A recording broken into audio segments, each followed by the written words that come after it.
बच्चों, पहले से ही हम लोग हिंदी व्याकरण पढ़ते आ रहे हैं। हिंदी व्याकरण में क्रिया की पढ़ाई हो चुकी है, समास की पढ़ाई हो चुकी है, अनेकार्थी शब्दों को मैं पढ़ा दिया हूँ। विस्तार पूर्वक आप लोग किताब में देख करके पढ़ लिए होंगे और कॉपी में नोट भी कर लिए होंगे। आज मैं आप लोगों को बतला रहा हूँ हिंदी में कुछ गद्यांश आते हैं जो परीक्षा उपयोगी है और काफ़ी महत्वपूर्ण है। इसको आप लोग ध्यान देंगे। अभी इस लॉकडाउन पीरियड में आप घर में बैठे बैठे अपना तैयारी कर लेंगे, क्योंकि परीक्षा में आप लोगों को काफ़ी मदद मिलेगा। ठीक है ना। तो हम लोग आते हैं वर्ग 10 के विद्यार्थियों के लिए मैं बोल रहा हूँ, वो भी हिंदी विषय में अपठित गद्यांश आता है। अपठित गद्यांश, जिसको अपठित अवतरण भी बोलते हैं। ठीक है ना। तो कुछ गद्यांश का शीर्षक ही कहा जाए, ये मैं लिख दे रहा हूँ। आप लोगों को मैं 5 गद्यांश दे रहा हूँ, अपठित गद्यांश। ये अपठित गद्यांश जो है लगभग 150 शब्दों में होते हैं और इस गद्यांश को आप बार बार पढ़ेंगे, बार बार पढ़ेंगे।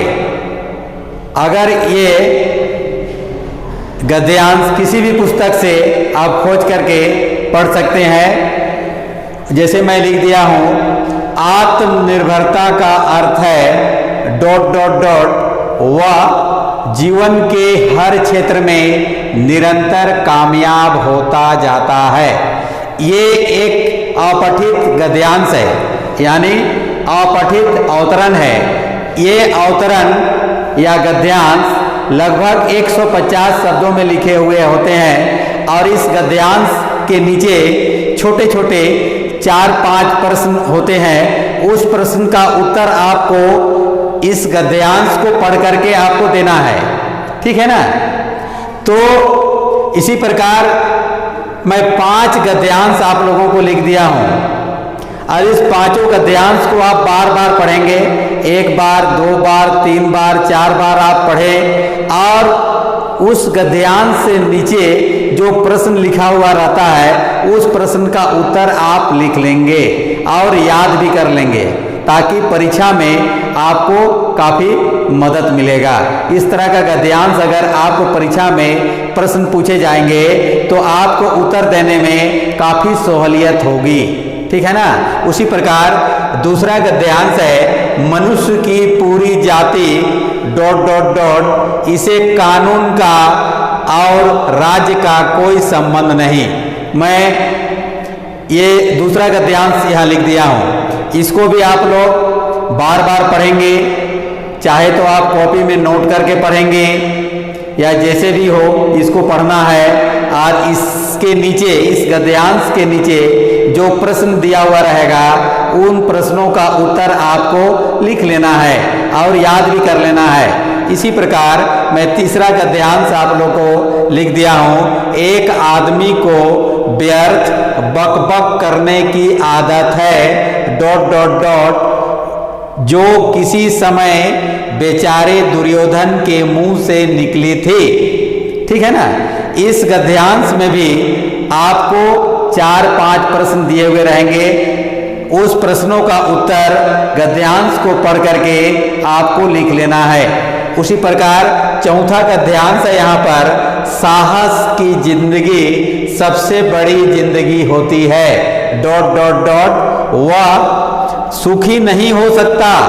ये भी एक गद्यांश है। इस गद्यांश को भी आप बार बार पढ़ेंगे और उसके नीचे जो भी प्रश्न आपका लिखा हुआ रहेगा उस प्रश्नों का उत्तर आपको लिख लेना है और याद भी कर लेना है। इसी प्रकार ये 5वां गद्यांश मैं आप लोगों को लिख दिया हूँ। भाग्यवादी लोग प्रायः कहा करते हैं कि ... धरती की कामधेनु तो उन्हें ही अमृत रस बांटती है। ठीक है ना। ये गद्यांश को भी आप बार बार पढ़ेंगे और इसके नीचे जो प्रश्न लिखे हुए हैं उन प्रश्नों का उत्तर आप लिख लेंगे और याद कर लेंगे। इसी प्रकार ये पांचों गद्यांश को आपको तैयारी कर लेना है, ठीक है। आप गद्यांश के बाद मैं आप लोगों को कुछ निबंध के बारे में, निबंध लेखन माने निबंध को हम लोग रचना लेखन भी बोलते हैं, लेख भी बोलते हैं, निबंध भी बोलते हैं, इसके बहुत सारे पर्यायवाची हैं। उसी प्रकार जो है ये 5 विषय पर आपको निबंध लिखना है। जैसे पहला एक विषय है मेरे जीवन का लक्ष्य। आप अपने जीवन का लक्ष्य के बारे में आपको लिखना है, ठीक है। तो उसमें आपको कोई भी निबंध का पहला भाग जो हम लोग लिखते हैं उसमें भूमिका देते हुए लिखना है। जैसे मेरे जीवन का लक्ष्य आप लिख रहे हैं निबंध, तो उसमें भूमिका देना है, फिर मेरा लक्ष्य के बारे देना है, फिर लक्ष्य क्यों जरूरी है उसके बारे लिखना है और तैयारी के बारे लिखना है, ठीक है ना। उसी प्रकार दूसरे विषय पर एक निबंध आपको लिख लेना है दहेज प्रथा पर, ठीक है। डॉरी सिस्टम जिसको बोलते हैं अंग्रेजी में, आप इंग्लिश ऐसे में पढ़ते होंगे डॉरी सिस्टम। तो दहेज प्रथा में भी सबसे पहले आपको भूमिका देना है। दहेज लेने में क्या बुराई है ना, उसके बारे लिखना है। दुष्परिणाम क्या हो सकते हैं, माने दहेज लेने से क्या दुष्परिणाम होंगे उसके बारे में भी आपको लिख लेना है। और इस दहेज को रोकने के क्या उपाय हैं उसके बारे में भी अलग से लिख लेंगे, ठीक है ना। उसी प्रकार तीसरा निबंध में आप लोगों को दे रहा हूं दूरदर्शन का प्रभाव, जिसको टेलीविजन बोलते हैं, टीवी बोलते हैं। टीवी देखने से क्या लाभ है, क्या हानि है, और निष्कर्ष क्या निकलता है। लाभ हानि सारे चीज देखते हुए अंत में निष्कर्ष क्या निकलता है उस पर भी आपको लिखना है। इसमें भी भूमिका देते हुए लिखना है। मैं पहले ही बतला दिया हूं, कोई भी निबंध हम लोग लिखेंगे तो सबसे पहले उस निबंध का, उस विषय पर सबसे पहले हम लोगों को भूमिका लिखना जरूरी है। चौथा मैं विषय दे रहा हूं हमारे प्रिय नेता। जैसे मान के चलो हमारे प्रिय नेता राष्ट्रपिता महात्मा गांधी को राष्ट्रपिता भी कहा जाता है। इन्होंने स्वतंत्रता के आंदोलन में काफी बढ़ चढ़ करके हिस्सा लिए थे और इनके अथक प्रयास से ही हमारा देश भारत को आज़ादी मिली थी। ये हम लोग पहले से ही पढ़ते आ रहे हैं। तो ये हमारे प्रिय नेता के बारे में, या आप जिसको आप प्रिय नेता समझते हैं उसके बारे में आप लिखेंगे। इसमें भी भूमिका देना है। फिर उस नेता का जीवन परिचय बताना है और उस नेता का शिक्षा के बारे में भी लिखना है। भारतीय स्वतंत्रता आंदोलन के कर्णधार थे नहीं थे उसके बारे में भी लिखना है। और गांधी जी की मृत्यु कब हुई उसके बारे में भी लिखना है। और लास्ट में उपसंहार देना है, ठीक है। उसी प्रकार पांचवा जो है एक निबंध है जो पर्यावरण प्रदूषण पर है। पर्यावरण प्रदूषण बोले चाहे इसको प्रदूषण पर भी लिखने के लिए आता है, सिर्फ प्रदूषण पर निबंध लिखे तो पर्यावरण प्रदूषण बोले चाहे प्रदूषण बोले, बात एक ही है, एक ही तरह का लिखा जाता है। इसमें भी आपको भूमिका देते हुए प्रदूषण का अर्थ क्या है, प्रदूषण कितने प्रकार के होते हैं, जैसे जल प्रदूषण, वायु प्रदूषण, भूमि पर मृदा प्रदूषण, बहुत सारे प्रदूषण होता है, ध्वनि प्रदूषण, आवाज़ भी अगर अगल बगल में रोज रोज आ रहा है तो हम लोगों को कान जो है बहरा हो जाएगा आवाज़ सुनते सुनते, ठीक है ना। तो वो ध्वनि प्रदूषण हुआ।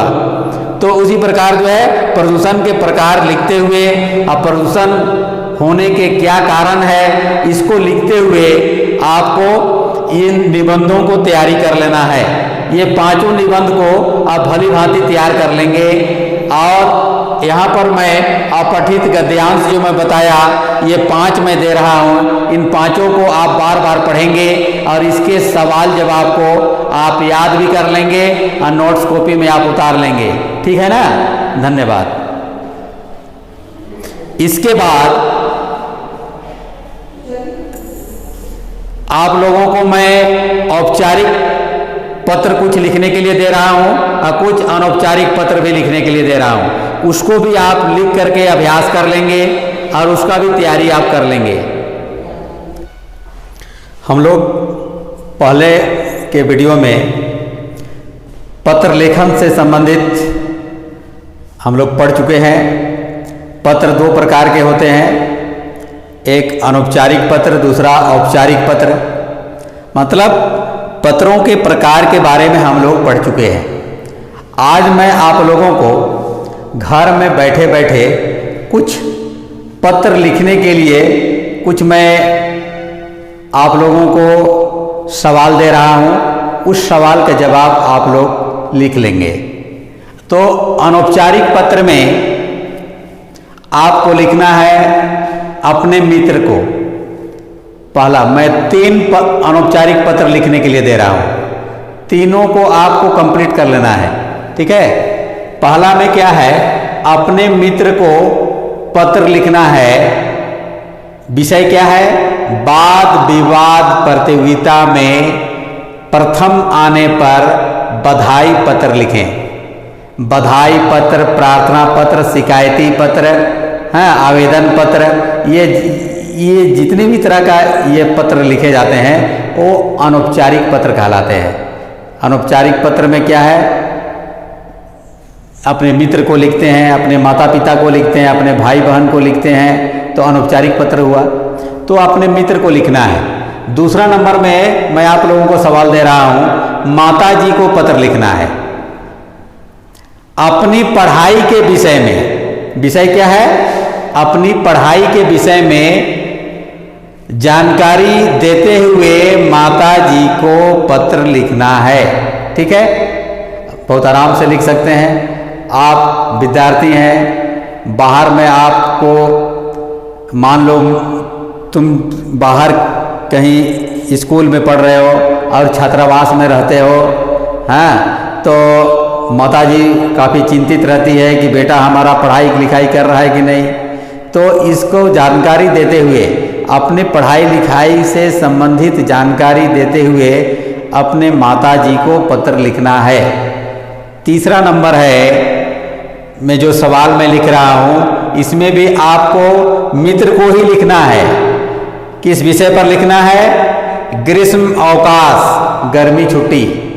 ग्रीष्म अवकाश मतलब क्या होता है, ग्रीष्म माने गर्मी, अवकाश माने छुट्टी, गर्मी छुट्टी साथ व्यतीत करने के बारे में। तो गर्मी छुट्टी हो गई, तुम अपने मित्र के साथ एक साथ गर्मी छुट्टी बिताना चाह रहे हो, तो मित्र को तुमको पत्र लिखना है। विषय है ग्रीष्म अवकाश साथ व्यतीत करने के संबंध में, ठीक है। ये तीनों पत्र जो है आप लिख लेंगे कॉपी में। और लॉकडाउन के बाद जैसे ही क्लास शुरू होती है मैं आपका नोट कॉपी जरूर देखूंगा। ये अनौपचारिक पत्र के बारे में बतलाया। अब आते हैं औपचारिक पत्र। औपचारिक पत्र में क्या है, जैसे कोई प्रार्थना पत्र लिखे, शिकायती पत्र, आवेदन पत्र, तो इस तरह का जो पत्र हम लिखते हैं उसको औपचारिक पत्र बोलते हैं। हम लोग पिछले वीडियो में पढ़ चुके हैं। तो औपचारिक पत्र में भी मैं आप लोगों को 3 पत्र लिखने के लिए दे रहा हूं। एक क्या है, जिलाधिकारी को, जिलाधिकारी माने जिला के अधिकारी कौन कहलाते हैं, जिला के मालिक कौन है, जैसे डीसी साहब, डीसी है ना, तो डीसी को बोलते हैं जिलाधिकारी, जिला के मालिक हैं, जिला के अधिकारी हैं। उनको आपको पत्र लिखना है पेड़ पौधों के अनियंत्रित कटाई को रोकने के संबंध में। दिन ब दिन तुम देख रहे हो लोग कम पेड़ लगा रहे हैं, ज़्यादा काट रहे हैं, ज़्यादा बर्बाद कर रहे हैं। तो हरे भरे पेड़ पौधों को यदि हम लोग इस तरह का अनियंत्रित कटाई करते रहें तो पर्यावरण पर इफेक्ट होगा, इसका प्रभाव पर्यावरण पर पड़ेगा, ठीक है ना। तो पर्यावरण को अच्छा बनाना है, इसके लिए अधिक से अधिक पेड़ों को लगाना चाहिए, ना कि काटना चाहिए, ठीक है ना। तो अनियंत्रित कटाई हो रहा है, इसको रोकने के संबंध में जिलाधिकारी को पत्र लिखना। ठीक है। दूसरा नंबर में मैं दे रहा हूं दैनिक पत्र के संपादक को, जो रोज हम लोग समाचार पत्र पढ़ते हैं ना, उसको बोलते हैं दैनिक समाचार पत्र। ठीक है। जैसे उदाहरण के लिए दैनिक भास्कर, प्रभात खबर, है ना, साप्ताहिक हिंदुस्तान, बहुत सारे समाचार पत्र हैं। उनके संपादक को आपको पत्र लिखना है। उसका विषय है बिजली संकट की परेशानियां।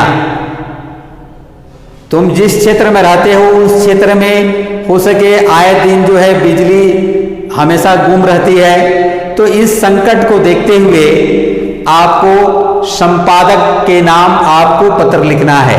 ठीक है। तीसरा पत्र लिखने के लिए मैं दे रहा हूं प्रधानाचार्य को।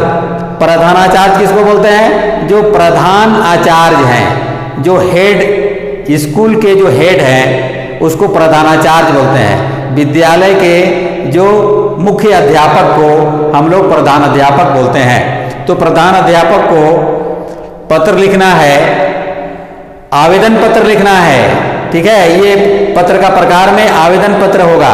आवेदन पत्र लिखना है, उसका विषय है जुर्माना माफ करने के लिए प्रार्थना पत्र।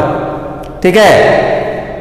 तो प्रार्थना करेंगे हम लोग। जैसे मान लो तुम समय पर क्लास का फी जमा नहीं किया तो थोड़ा सा जुर्माना आपको दिया लग रहा है। तुम बिना एप्लीकेशन का तुम स्कूल से गायब रहा, अब्सेंट रहा, तो अब्सेंट फाइन को माफ करने के लिए उसी प्रकार बहुत सारे ऐसा जुर्माना होते हैं। उस जुर्माने को माफ करने के लिए प्रधानाचार्य को एक प्रार्थना पत्र लिखना है। तो ये 3 औपचारिक पत्र मैं दिया और 3 अनौपचारिक पत्र मैं दिया।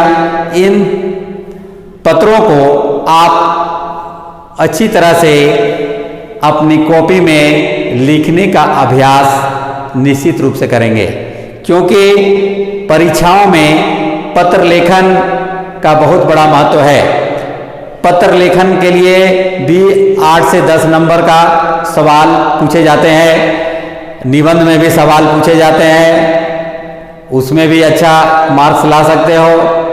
अपठित गद्यांश पर भी आप अच्छे मार्क्स ला सकते हो।